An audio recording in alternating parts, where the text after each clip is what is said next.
Fear has gripped Homestead, Pennsylvania. A serial rapist is preying on elderly women, and police seem powerless to stop him. These are our people. We knew them. Chased all our forensic leads. Now, we hit dead ends with those. The frustration set in. Psychic Nancy Meyer is helping with the investigation. She's certain, if not caught soon, the rapist will turn killer. We were going to have a murder rather than a vicious assault.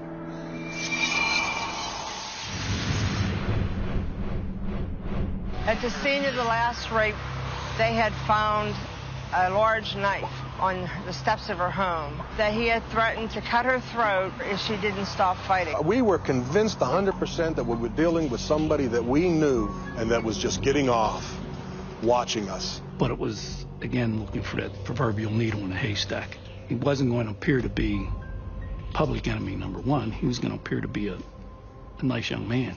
With the investigation hitting a wall, Detective Hobart again contacts the psychic. After the last victim, Nancy and I spoke again. I was eating, sleeping, and drinking this case, along with other officers. I wasn't the only officer doing that.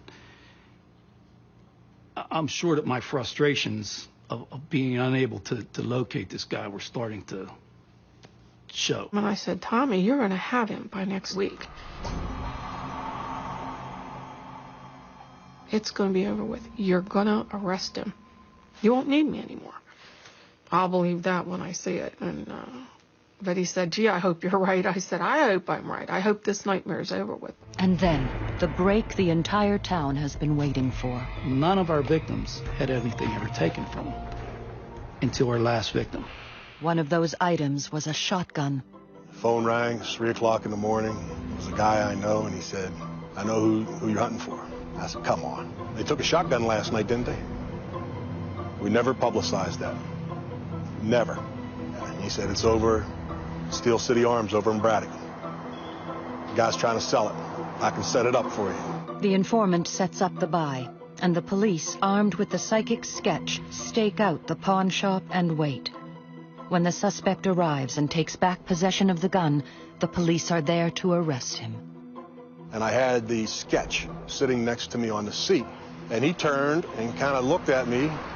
I said, this was like a photograph of this guy. And of course, at the time, my belief in psychics went sky high.